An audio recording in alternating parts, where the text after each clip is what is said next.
When a young man walks into a bank with nothing but a dream, a plan, and a freshly ironed shirt, and the man behind the desk looks right through him like he isn't even there, something happens inside that young man that nobody can see.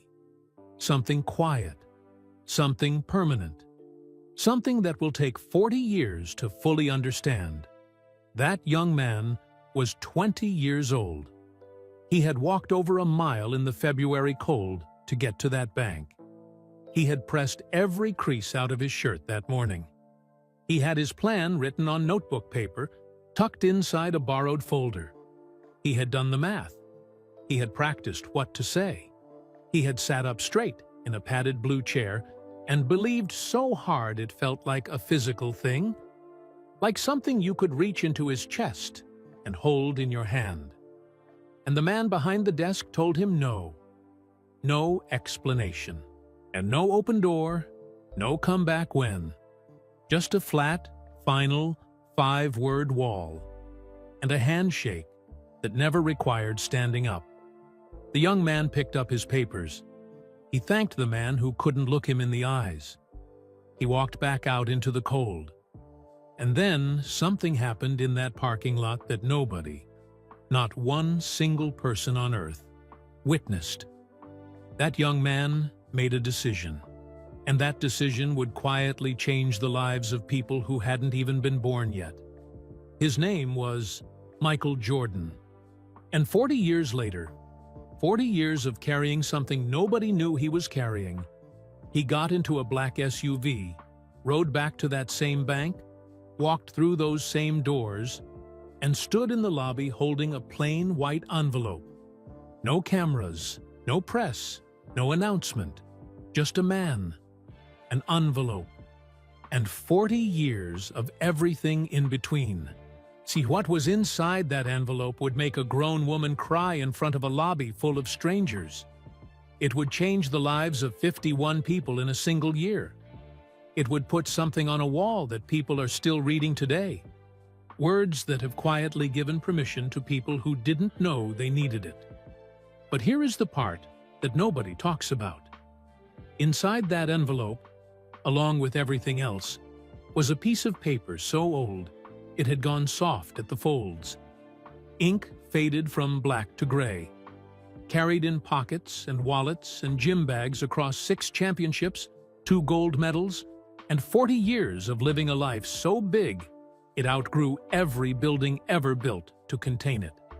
3 words, written at a kitchen table, on the worst night of a 20-year-old's life. Do you want to know what those 3 words were?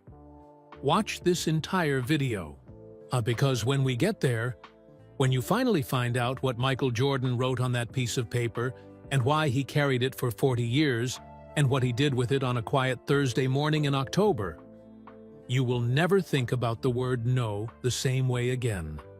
This is the story that didn't make the documentaries, the story that didn't make the highlight reels, the story that Michael Jordan never told in an interview.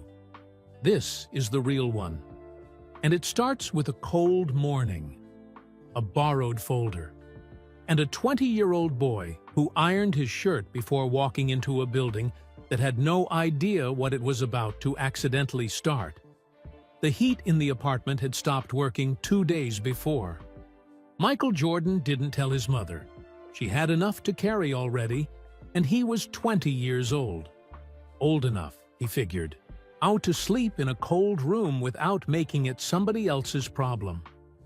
He piled 2 jackets on top of his blanket and stared at the ceiling until morning came through the curtains like something that didn't particularly want to be there. He got up. He ironed his shirt. That detail matters. Remember it. He stood over that ironing board for 11 minutes. He counted, because he was nervous, and counting gave his hands something to do. He pressed every crease until it was gone. He buttoned every button. He looked at himself in the bathroom mirror for a long moment, the way you look at yourself before something that you've decided matters. He looked like what he was, a tall, skinny kid from Wilmington with big hands and a plan written on notebook paper. And he folded the plan carefully and tucked it inside a manila folder he had borrowed from the university library. The folder had a small sticker on it, a red number 7, left behind by whoever had used it before. He didn't peel it off. He thought, quietly, that 7 was a good number. The walk to Crestfield Savings and Trust took 22 minutes. It was a Tuesday in February, and the cold had teeth that morning. The kind of cold that finds the gap at your collar and doesn't apologize for it. Michael walked with his chin up and his folder under his arm, and his free hand shoved into his coat pocket, wrapped around the piece of notebook paper he'd written his 3-year business projection on. His breath came out in small clouds and dissolved into the gray Wilmington air. The bank sat on the corner of Alderman and Fifth. Dark green sign. Clean windows. A small American flag above the door that was perfectly still because there was no wind, just cold. He stopped on the sidewalk for a moment and looked at it. Then he went in. It smelled like carpet cleaner and old paper and the particular kind of quiet that only exists inside buildings where money lives. A woman at the front desk looked up. Her smile arrived slightly after her eyes did.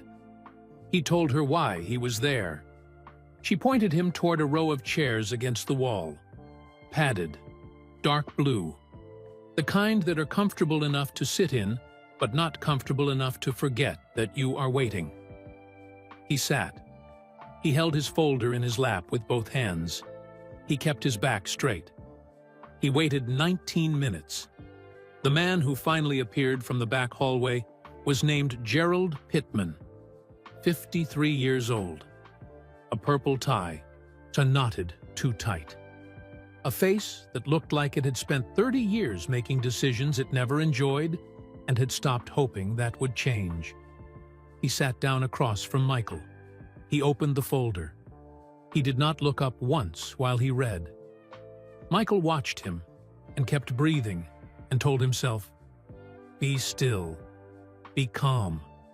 You belong here." Gerald Pittman closed the folder. He looked up, not at Michael's eyes, but at a point just beyond his left ear, as if Michael were a painting hung slightly crooked on a wall. Something to be assessed. Something without a voice. "Son," he said, "we're not going to be able to help you today. Not come back when you have more. Not let's revisit this in 6 months. Not even the small mercy of a reason that held any real weight. Just a wall. Flat and final. And built in 5 seconds." Michael did not move, but he let the word land. He let it settle. He sat with it the way his father had taught him to sit with hard things. Not flinching, not fighting, just letting it be what it was, so you could decide later what to do with it. Then he picked up his papers. He straightened them against the table. Tap, tap, tap. The way you straighten something that still has value, even if someone just told you it didn't. He slid them back into the manila folder with the red number 7 sticker. He closed it. He stood up. He extended his hand. Gerald Pittman shook it without standing. "Thank you for your time," Michael said. And then he walked back out through the quiet and the carpet cleaner smell and the door beneath the still American flag and back into the cold February morning. Alone. The sidewalk was empty. A pigeon on the bank sign didn't move. The sky was the color of old dishwater, flat, gray, indifferent to every single thing happening beneath it. Michael Jordan stood on that sidewalk and breathed. 1 breath, 2, 3, and then something happened that nobody saw. Something small and permanent and enormous all at once. He made a decision. Not the kind you announce. Not the kind you write in a journal or tell your friends over lunch. The kind that roots itself in silence. Deep in the chest, down below the embarrassment and the cold, and the purple tie, like a seed pressed into very dark soil. He decided that this moment, this gray Tuesday, this padded chair, this man who couldn't look him in the eye, would never be the end of his story. It would be the beginning. He turned up his collar against the cold. He started walking home. He did not take the bus. But the walk home was 1.5 miles. He knew every block of it. The cracked sidewalk outside Mercer's dry cleaning, the fire hydrant on Dowell Street that had been painted over so many times it had lost its original shape, the corner store where Mr. Beaumont kept a radio on the counter and always had it tuned to something with a trumpet in it.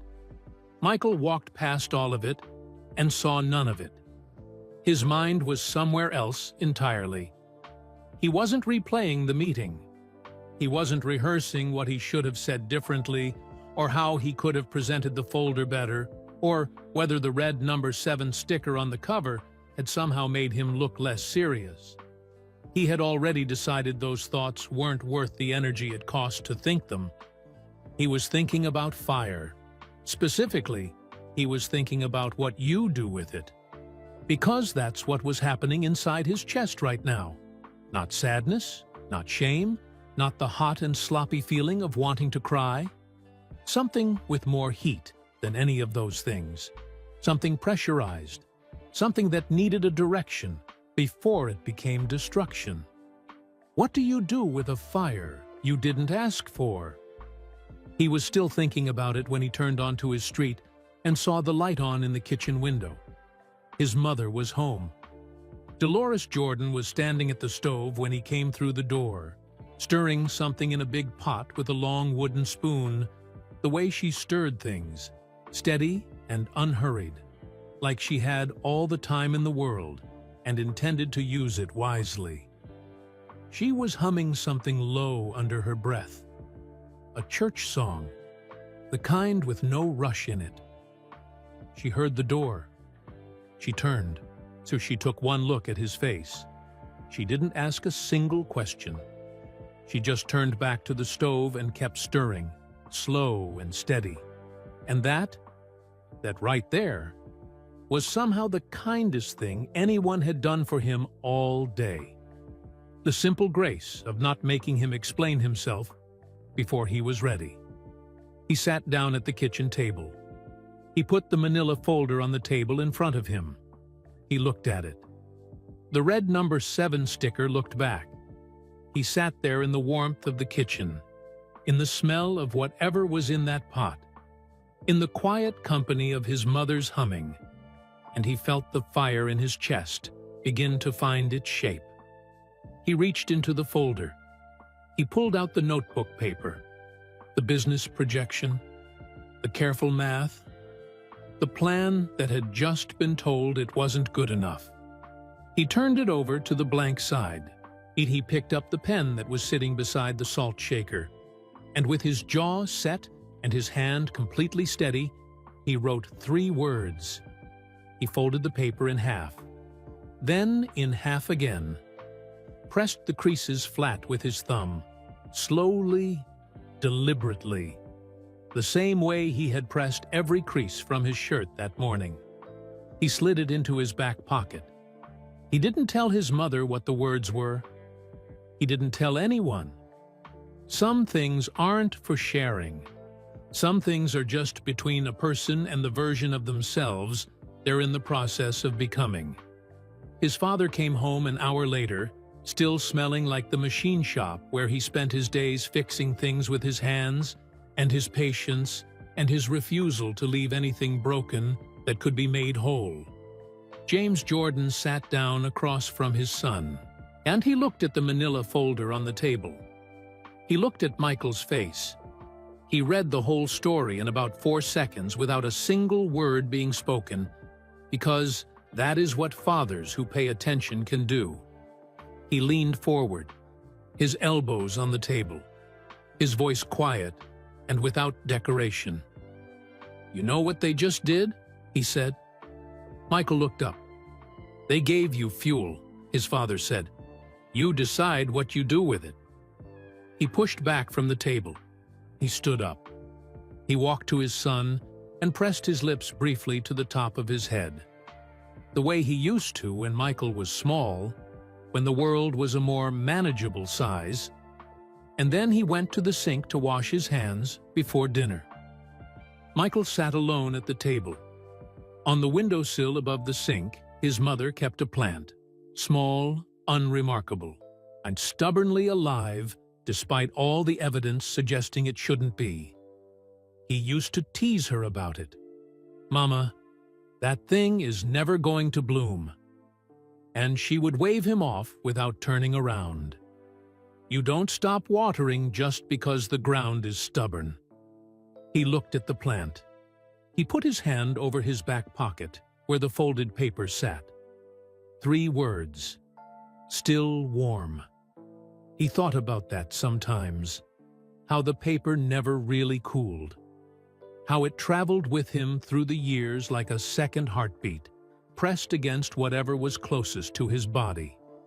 A back pocket. A wallet.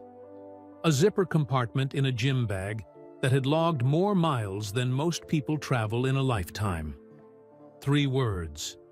Folded twice. Creases gone soft with time. Always warm. But warmth alone doesn't build anything. And Michael Jordan understood, even at 20. That feeling something deeply is not the same as doing something with it. His father had given him the word, fuel. And fuel is nothing but potential until you strike the match correctly. So he went to work. Not the kind of work that looks dramatic from the outside. Not the kind with a soundtrack. The kind that happens in silence, before sunrise, in empty buildings that echo when you move through them. The University of North Carolina gymnasium at 5 in the morning is a particular kind of alone. The overhead lights take a full minute to warm up when you flip the switch. They buzz and flicker and gradually fill the space with a pale yellow glow that makes everything look slightly underwater. The court smells like rubber and old sweat, and the specific ambition of people who decided that sleep was negotiable. Michael was there every morning before that light finished warming up. He worked on things nobody applauded. The footwork that happened 3 steps before the shot anyone would ever see. The left hand, which he decided was unacceptable and treated accordingly. Drilling it until it stopped being a weakness and started being a weapon. The mental rehearsal that his coach, Dean Smith, had taught him. Standing still at the free throw line with his eyes closed, going through every movement in his mind so completely that by the time his body did it, it was just a memory being repeated. His teammates noticed the change in him after that February Tuesday. There was one in particular, a quiet, small forward named Darnell Pugh, who was 4 years older than Michael and had seen enough to know the difference between a player with talent and a player with something to prove. "He was always good," Darnell said years later, sitting in a barber shop in Charlotte. "But after that winter, he got different. Not louder, not angrier, quieter, like he went somewhere inside himself and found a room nobody else had access to. And he started working from that room." The 1984 NBA draft came like a door swinging open onto a much larger world. Chicago Bulls, 3rd overall pick, a city that needed something to believe in, and a young man who had been building his belief quietly for a year already. He packed his things into 2 duffel bags. Before he zipped the second one, he opened the small front pocket of his old gym bag, the one with the broken zipper pull he'd never replaced, and took out the folded paper. He looked at it for a moment without opening it. He didn't need to open it. He knew what it said. He put it in the breast pocket of the jacket he was traveling in, close to the chest, where it had always lived. He zipped the duffel bag. He picked it up. He walked out the door of that apartment. The same apartment where the heat had stopped working the night before the worst no of his life. And he didn't look back. Not because the past didn't matter, but because he had already decided exactly what it was for. The flight to Chicago was 3 hours. He slept the whole way. The kind of sleep that only comes to people who have made their peace with something. Settled. Deep. Seek a sleep that said, I know where I'm going, and I know what I'm carrying, and I am no longer afraid of either one. 30,000 feet above the earth, in seat 14C of a plane that smelled like recycled air and peanut packets, the folded paper sat against Michael Jordan's chest. Still warm. Chicago was cold in a different way than Wilmington. Wilmington cold was personal. It knew your name. It had the particular bite of a small city that had watched you grow up and wasn't especially impressed. Chicago cold was something else entirely. Vast and democratic, and completely indifferent to who you were or what you had inside your breast pocket. It hit you like a wall the moment you stepped outside and reminded you, daily, that the city owed you absolutely nothing. Michael found that clarifying. He liked a city that didn't pretend, and the early years with the Bulls were not a fairy tale. That part gets softened in the retelling. The highlights stitched together so seamlessly that the losses disappear, the setbacks dissolve. The grinding ordinary days between the extraordinary ones vanish completely, as if they never existed. They existed. There were nights in those first seasons when Michael lay on the floor of his apartment. Not the bed, the floor, because sometimes the body wants something firm beneath it, and stared at the ceiling and had a conversation with himself that nobody ever heard. The conversation went like this: Is this enough? And then, after a silence, it has to be. And then he got up. Every single time. He got up. The championships came eventually, the way things come when you refuse to stop walking toward them. Not all at once, not easily, but with a kind of inevitability that only makes sense in reverse. You can't see the pattern while you're inside it. You can only keep moving and trust that the pattern exists. 6 championships, 5 MVP awards, 2 Olympic gold medals, a shoe that became a language, a name that became larger than any one sport could comfortably hold. And through all of it, through the locker rooms and the limousines and the parades and the magazine covers and the noise that followed him everywhere like a second shadow, he kept moving the paper. Wallet to wallet, pocket to pocket, bag to bag. The creases went from crisp to soft to something almost translucent at the folds. The ink faded from black to gray, like a voice going quiet but not silent. And the red number 7 sticker was long gone, lost somewhere around 1991 in a hotel room in Portland. But the paper itself held. It always held. His personal assistant of 12 years, a precise and unflappable woman named Beverly Marsh, discovered it once by accident while reorganizing his travel bag before a flight to Paris. She held it up. "What's this?" Michael looked up from his phone. He saw what she was holding. Something moved across his face. Not alarm, not embarrassment, but something more private than either. "Put that back," he said quietly, "exactly where you found it." Beverly put it back. She never touched it again. She never asked about it either. But she noticed, the way careful people notice things they aren't meant to, that wherever Michael Jordan traveled, whatever city, whatever country, in whatever stage of whatever extraordinary life he was living at the time, the folded paper came too, still warm. October 20. The 23 arrived the way it always does in North Carolina. Quietly, without announcement, slipping in behind a cool breeze that makes you think summer might finally be finished apologizing for itself. The leaves on the oak trees along Alderman Street had started turning. Not dramatically, just the edges first. A slow burn working its way inward, patient and inevitable, the way real change always moves. At 9:14 in the morning on a Thursday, a black SUV with tinted windows turned off 5th Street and pulled into the small parking lot of Harlow Community Bank. It sat there for a while. The engine idled, then stopped. Inside the car, Michael Jordan sat in the back seat and looked at the building through the window, the way a person looks at something they have carried inside them for so long that seeing it in real life feels slightly impossible.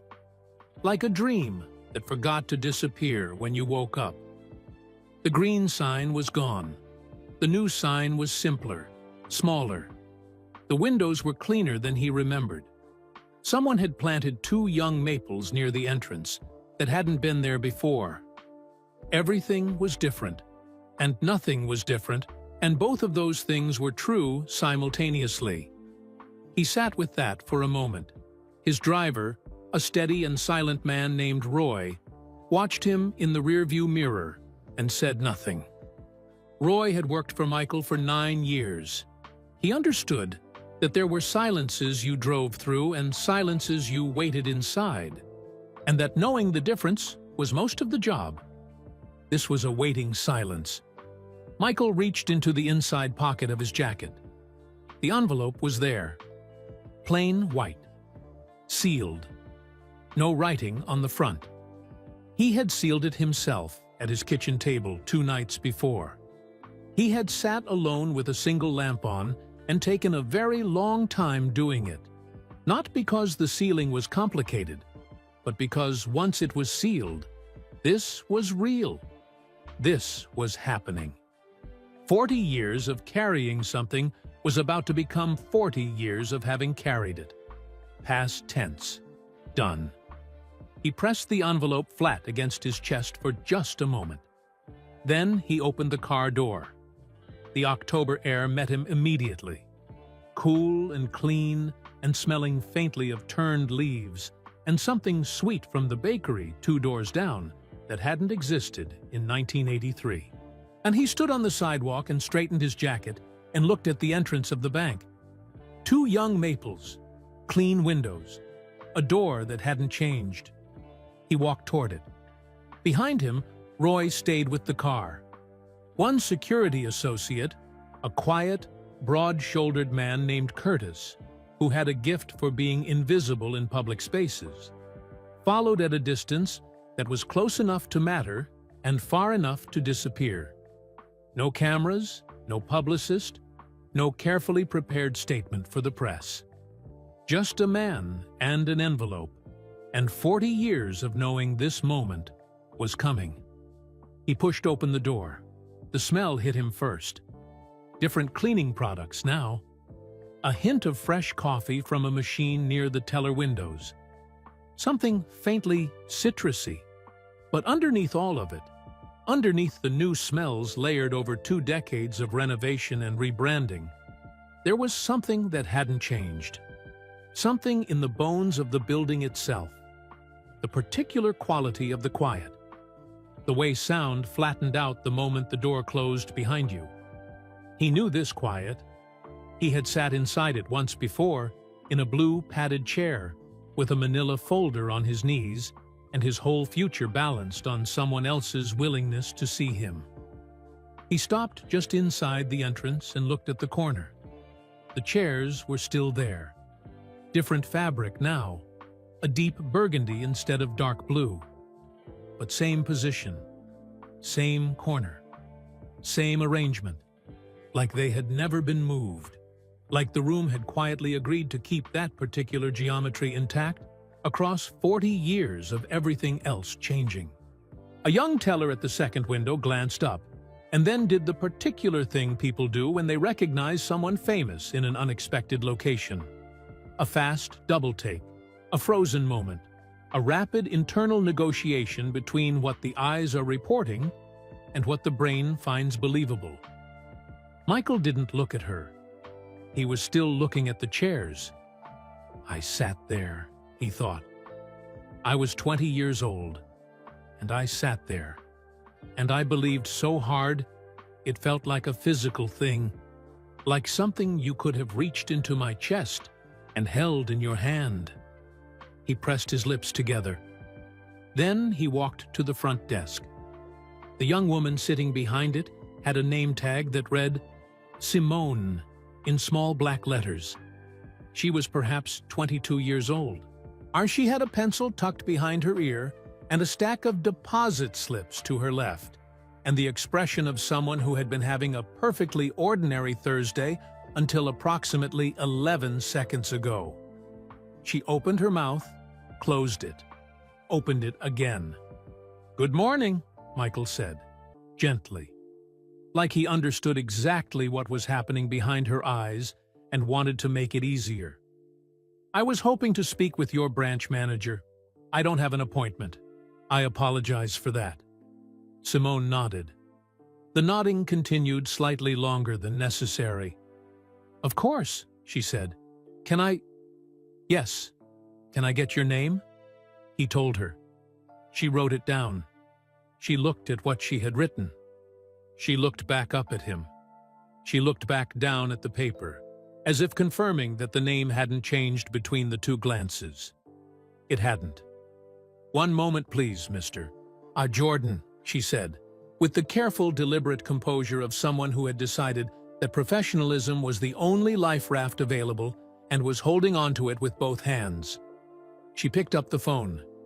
In the corner office at the top of a short hallway, Teresa Okafor was doing what she did every Thursday morning, working through a stack of loan applications with a red pen and a cold cup of coffee, and the particular focused patience of someone who understood that each folder on her desk represented an actual human being sitting somewhere waiting for an answer that would change the temperature of their life. She was on the 14th application when the phone rang. She picked up without looking away from the page. "Teresa Okafor." Simone's voice came through the receiver. Steady, impressively steady, Teresa would think later. "Ms. Okafor, there's a gentleman at the front desk asking to speak with you. He says he has something to drop off." "Does he have an appointment?" A small pause. "No, ma'am." Teresa set down her red pen. "Name?" Another pause. Smaller this time. The pause of someone choosing their words, not because they're uncertain, but because they understand that some sentences need a breath before them. "He says his name is Michael Jordan." Teresa Okafor sat very still. Outside her window, a single maple leaf let go of its branch and fell through the October air in a slow, unhurried spiral, taking its time, like something that had been waiting for exactly the right moment to finally come down. Teresa watched the leaf until it disappeared below the window ledge. Then she stood up. She smoothed her jacket with both hands, a habit she had developed over 23 years of walking into rooms where she needed to be taken seriously. She looked at the photograph of her mother on the desk. Her mother looked back with the particular expression she always had in that photograph. Not quite smiling, not quite serious. Something in between. Something that said, "You already know what to do, baby. You've always known."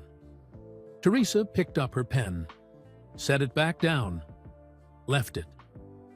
She walked out of her office and down the short hallway and into the lobby. He was standing near the front desk with his hands clasped in front of him, looking at the corner where the burgundy chairs sat. He wasn't performing anything. There was no press, no audience, no carefully constructed entrance. He was just a man standing in a bank lobby looking at a corner, with the quiet intensity of someone reading a passage they had memorized long ago. He turned when he heard her footsteps. Teresa had prepared something to say, something professional and warm and competent, something that would convey that she was not a person who became undone by unexpected visitors, regardless of who those visitors happened to be. She forgot every word of it the moment she saw his face. Not because he was famous. She had met notable people before. You don't spend 2 decades in banking without occasionally shaking hands with someone whose name you recognize. It was something else. It was the look on his face, open and private simultaneously. The way a person looks when they have finally arrived somewhere they have been traveling toward for a very long time. And there was no performance in it, no celebrity polish.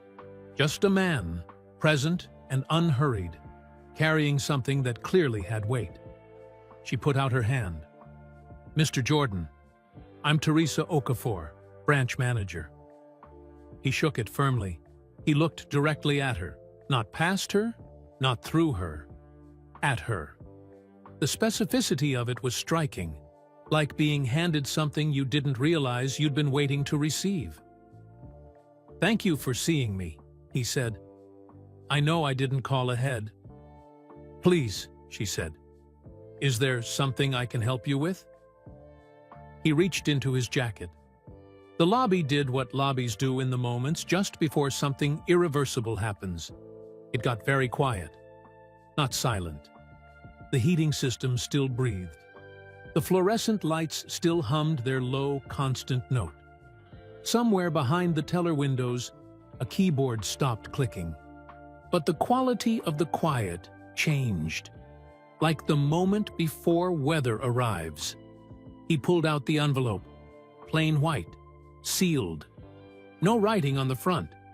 He held it in both hands the way you hold something that has been with you so long it has become part of your body.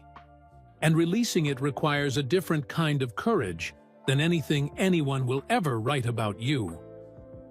Teresa looked at the envelope, then at his face, then at the envelope again. 40 years ago, Michael said, his voice low and unhurried and completely steady. I sat in one of those chairs. He nodded toward the corner.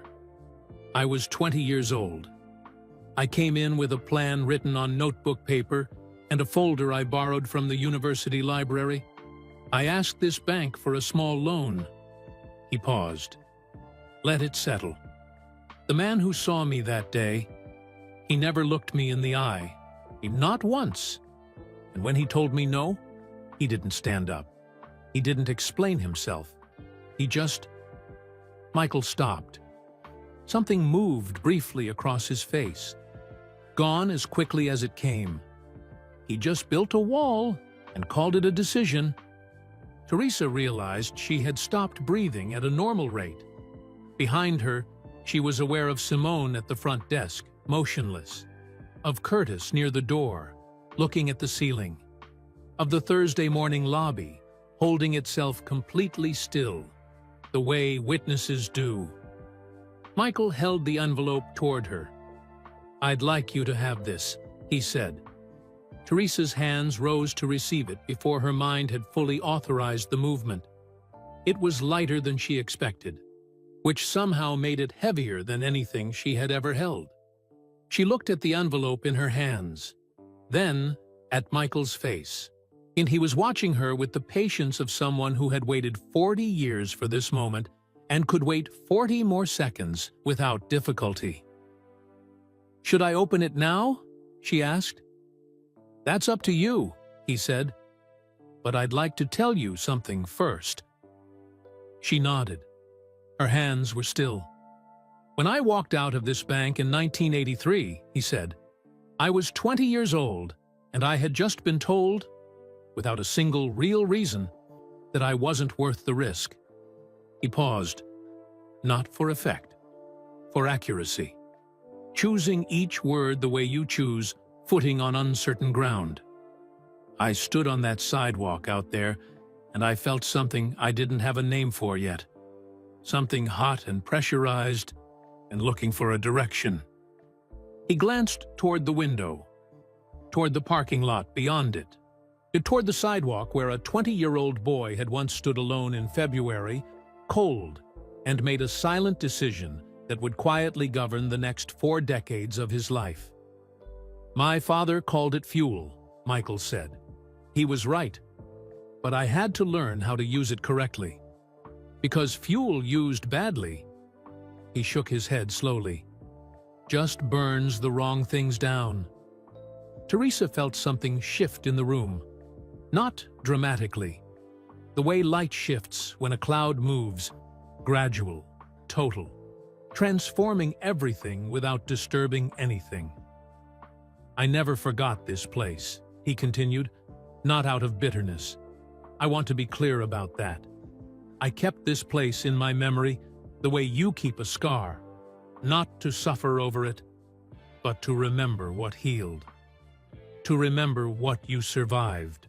To remember that surviving something is not the same as being defined by it." He looked at the envelope.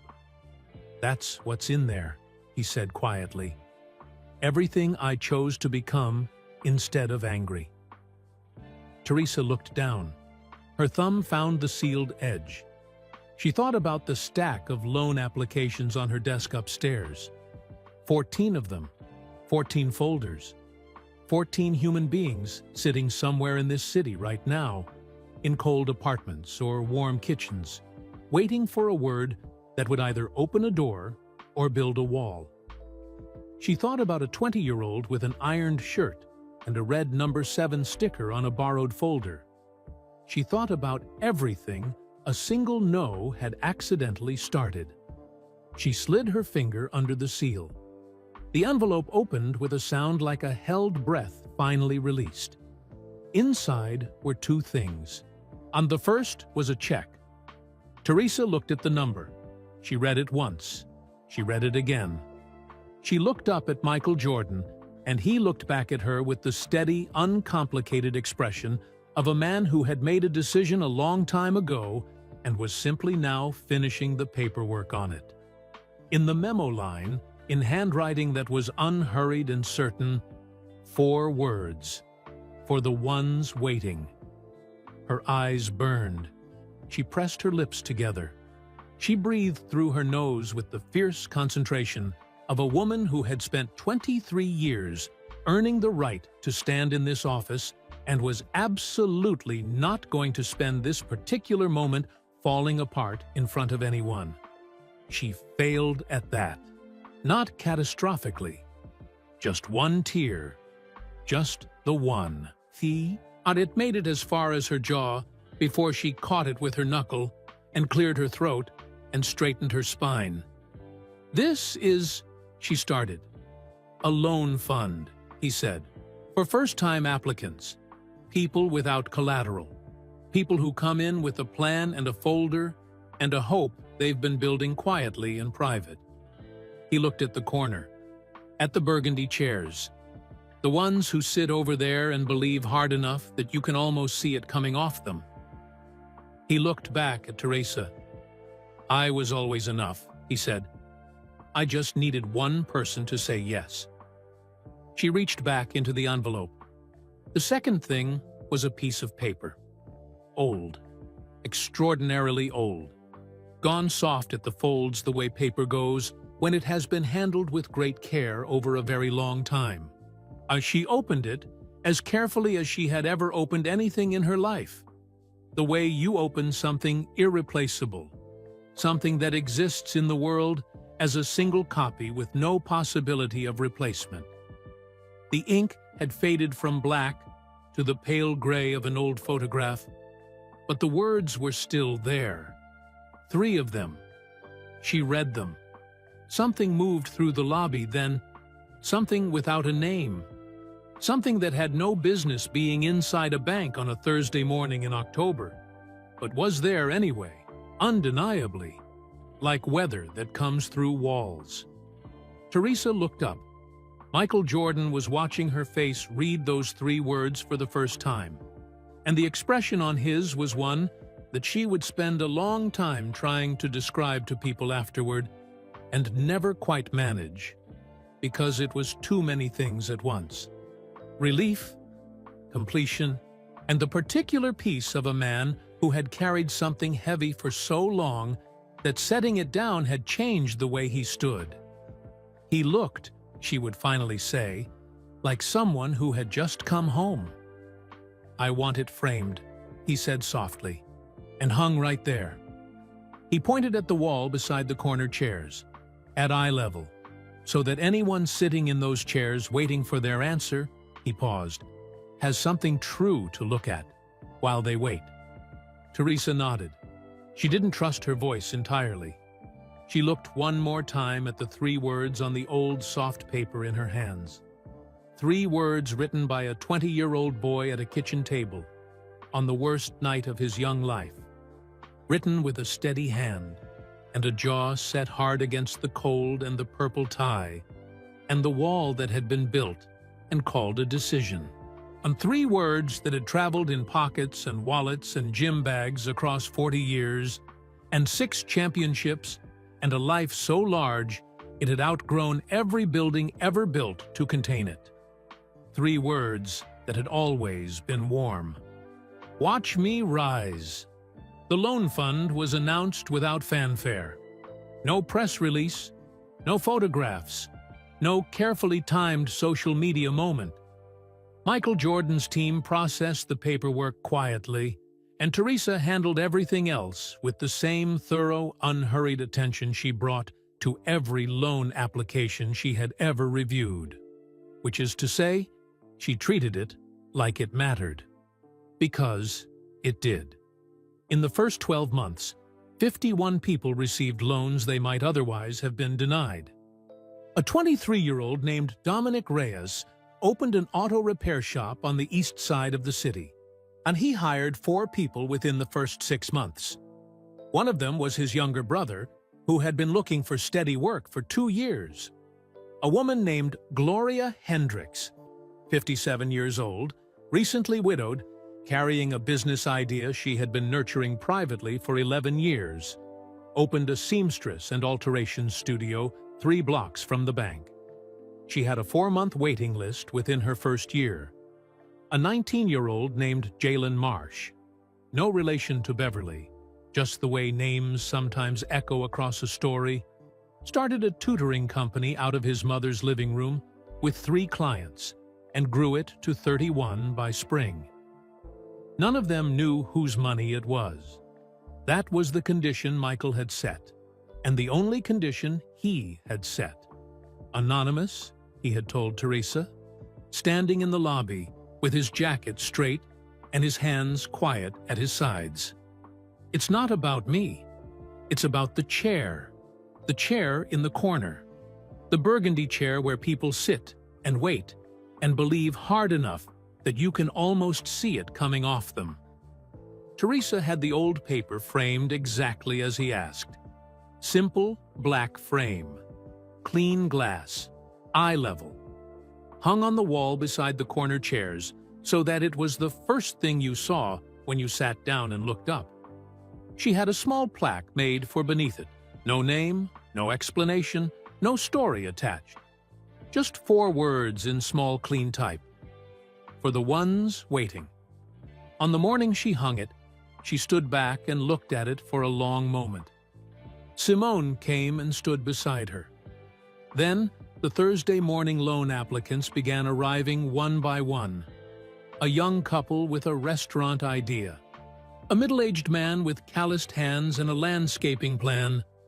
A woman not much older than Simone with a folder held against her chest like something precious. And they sat down in the corner chairs. And they looked up. And they read the 3 words. And something happened in their faces that Teresa would spend the rest of her career watching for and never once growing tired of seeing. Something that looked like permission. Something that looked like, if this is true, if someone wrote these words and meant them and proved them, then maybe. Gerald Pittman had died in 2021. He never knew the chapter he had written in someone else's story. He never knew about the fuel. He never knew that the boy he couldn't look in the eye had gone on to build a life so wide and so high that it cast a shadow across decades. A warm shadow, the kind that covers and protects rather than darkens. Some people never know what they started. And maybe that is all right. Because the story was never really about Gerald Pittman and his purple tie and his wall built in 5 words. It was about a boy who ironed his shirt the morning before. It was about a father who called rejection fuel and then pressed his lips to the top of his son's head and went to wash his hands. It was about a mother who stirred a pot without asking questions and kept a stubborn plant alive on a windowsill with daily water and unreasonable faith. It was about 3 words pressed into dark soil on a February night and left to grow for 40 years. It was about an envelope, plain white, sealed, no writing on the front, lighter than you'd expect, heavier than anything. And it was about a wall in a corner of a small bank in North Carolina, where the chairs are burgundy now and the maple trees out front are young and still growing, and every Thursday morning people sit down and look up and read what a 20-year-old boy wrote at a kitchen table with a steady hand and a jaw set hard against everything that had just tried to tell him who he was. Watch me rise. He did. And then, after all of it, after everything, after 40 years of rising so high and so far that the bank on Alderman and Fifth had become something small in the rearview mirror of an extraordinary life, he came back, not to settle a score, not to prove a point to a man who could no longer hear it. He came back to turn a no into a yes for every person who would ever sit in that corner and need one. That he came back because his father told him fuel is something you decide what to do with. And Michael Jordan had decided.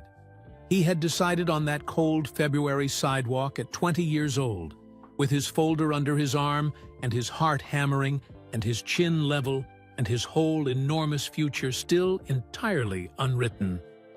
He had decided, and then he had spent 40 years making good on it. And then he got back in the black SUV with the tinted windows, and Roy pulled quietly out of the parking lot and onto 5th Street and turned toward the highway. Michael looked out the back window as the bank got smaller. The 2 young maples near the entrance, the clean windows, the door that hadn't changed. He watched until the building disappeared around a corner. Then he faced forward. He put his hand briefly over his breast pocket. The habit of 40 years, to checking for the weight of something that was no longer there. It wasn't there. He had left it on a wall, where it belonged, where the ones waiting could see it. He faced forward, and Roy drove on into the bright October morning, and the city opened up ahead of them, and Michael Jordan sat back in his seat with his hands still and his eyes clear, and the particular expression of a man who has finally, after a very long time, put something down. Not because he was finished, but because he was free. Roy drove without speaking. He understood, after 9 years, that there were 2 kinds of silence in that back seat. The silence that wanted company, a question, a radio station, light conversation about the route or the weather, and the silence that wanted to be left completely alone to finish whatever it had started. This was the second kind. So Roy drove, and Michael sat, and the October city moved past the tinted windows like a film playing for an audience of one. He was thinking about his father. James Jordan had been gone since 1993. 30 years. And still, there were moments when something happened in Michael's life that was large enough, or quiet enough, or true enough, that his first instinct was to reach for a phone that would never ring on the other end. This was one of those moments. He wanted to tell his father what he had just done. He wanted to sit across from him at that kitchen table one more time. The one with the wobbly left leg that James always said he'd fix and never did, because somehow the wobble became familiar, and familiar became comfortable, and slide the envelope across the surface and watch his father's face read the memo line. If for the ones waiting, he thought his father would have been quiet for a long time after reading it. And then he thought his father would have nodded. Once. Slowly. The way James Jordan nodded when something was so right that words would only make it smaller. And then he might have said, because this is exactly the kind of thing James Jordan would have said, "Took you long enough." And Michael would have laughed, the real laugh, the one that came from somewhere below performance, the one that only people who knew him before he was famous ever heard regularly. He almost laughed now, alone in the back seat, thinking about it. Almost. He pressed his hand flat against his breast pocket one more time. Still the same reflex. Probably always would be. 40 years of carrying something leaves a mark on the body that the body doesn't quickly forget. Like a callus. Like a groove worn into wood by a hand that gripped the same place 10,000 times. He let his hand fall. Outside the window, the city gave way to highway. The buildings thinned. The sky opened up, wide and blue and effortlessly large, the kind of sky that makes human problems look appropriately sized. Michael watched it. He thought about Teresa Okafor smoothing her jacket with both hands. He thought about Simone's face behind the desk. He thought about the burgundy chairs in the corner and the wall beside them and the small black frame that was hanging there right now in the lobby of a bank on Alderman and Fifth. He thought about the people who would sit in those chairs next Thursday, and the Thursday after that, and every Thursday stretching forward into a future he would never see but had quietly helped to shape. He thought about a plant on a windowsill, small, unremarkable, stubbornly alive despite all evidence suggesting it shouldn't be. His mother had moved that plant 3 times across 3 different houses over the decades, each time wrapping the pot carefully in newspaper, settling it into the back seat of whatever car they were driving, setting it in the new kitchen window before she unpacked a single box. He had asked her once, not long before she moved into the house he bought her, why she kept it. It barely grew. It never bloomed.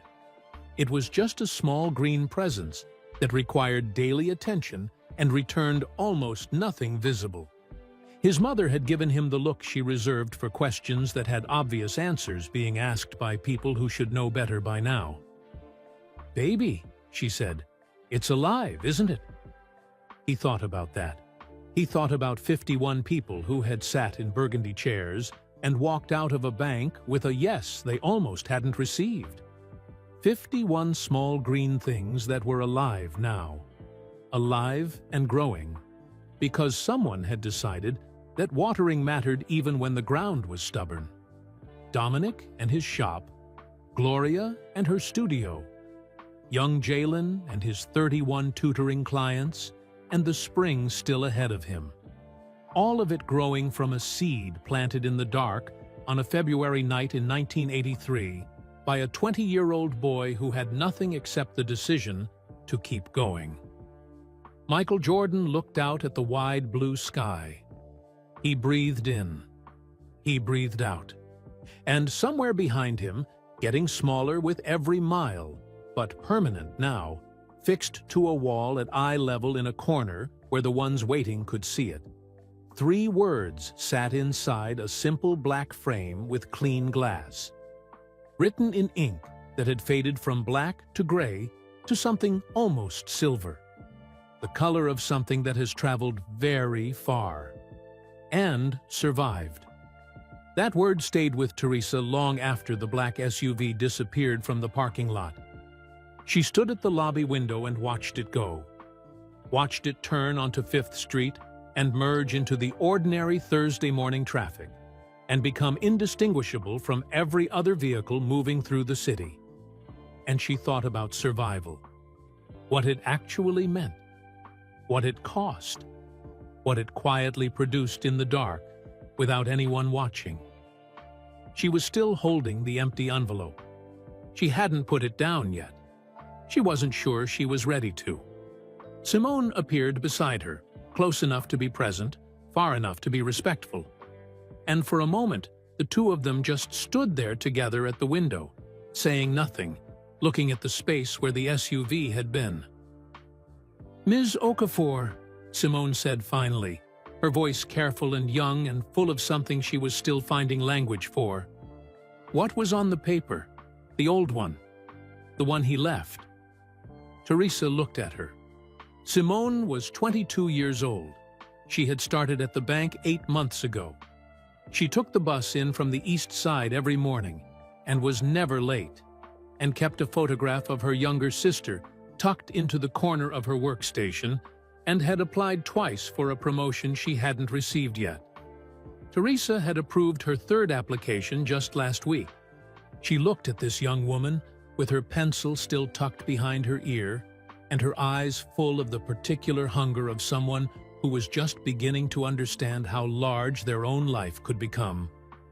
And she made a decision. She took Simone by the hand. She walked her to the corner, to the wall beside the burgundy chairs where the small black frame now hung at eye level, freshly placed, slightly crooked because Curtis had hung it before leaving, and Curtis had many gifts, and a perfectly level eye was not among them. And she stood beside Simone and let her read it. Simone read the 3 words. Her lips moved slightly, the way lips move when the eyes find something worth slowing down for. Then she was quiet for a long moment. Then she reached up and straightened the frame. Just slightly. Just enough. The small, instinctive gesture of someone who recognizes that something valuable deserves to hang right. "He wrote that at 20?" she said. "At 20, Teresa said. "On the worst night of his young life, with a steady hand." Simone looked at the words one more time. Teresa watched her face and saw the exact moment it landed. Saw the thing that she had known she would spend the rest of her career watching for and never tire of seeing. Permission. The particular light of a person realizing that someone walked this exact road before them. That someone sat in this very kind of corner, in this very kind of chair, carrying this very kind of hope, and wrote 3 words instead of giving up, and then went out and made those words undeniably, irrefutably, extraordinarily true. Simone straightened her own jacket, an unconscious gesture, barely noticeable. But Teresa noticed. She noticed because she understood, the way careful people understand things that matter, that this was how it worked. This was the whole invisible machinery of it. Not the championships. Not the check with 4 words in the memo line, though that too. Not the famous name on a famous wall in a famous building somewhere. This. A young woman straightening her jacket in a bank corner on a Thursday morning in October, reading 3 words written 40 years ago by someone who had no guarantee they were true. Only the decision to make them so. The ones who come after. That was always who it was for. The boy in the ironed shirt who walks in with a folder and a plan and sits down in the chair and believes so hard you can almost see it coming off him. The young woman with the pencil behind her ear who takes the bus in from the east side and is never late and is waiting, patient and capable and entirely unaware of how much is still ahead of her. All of them. Every single one of them sitting in every corner of every lobby in every city, holding hope like a folder of papers, waiting for a word that could open a door or build a wall. They were who the check was for. They were who the frame was for. They were who the 3 words were for, had always been for, from the moment a 20-year-old boy pressed a pen to the back of a rejected loan application at a kitchen table, while his mother stirred a pot, and his father washed his hands, and a stubborn plant sat alive on a windowsill asking nothing of anyone except to be watered. Watch me rise. 3 words, written in the dark, for the light. For every person who would ever need to borrow them before they found their own. Before you go, drop a comment right now and tell me where you are watching this from. It could be a small town or a big city, a quiet bedroom or a busy lunch break. I genuinely want to know. People from all over the world find their way to these stories, and every single location in that comment section makes this community more beautiful. If this story moved you even a little, if it made you think about a no that secretly fueled you, or a person who believed in you when someone else didn't, please hit that like button right now. It takes 1 second, and it tells the world that stories about resilience and quiet dignity and the long game of becoming who you were always meant to be, those stories matter. Those stories deserve to be heard. And if you believe that kindness is worth spreading, that the right words at the right moment can change the entire direction of a person's life, then subscribe to this channel. Because that is exactly what we do here. Every single video, we find the stories that didn't make the headlines, the ones that happened in parking lots and kitchen tables and bank lobbies, the ones that took 40 years to finish telling. You belong in this community. And right now, on your screen, there is another story waiting for you. 1 click.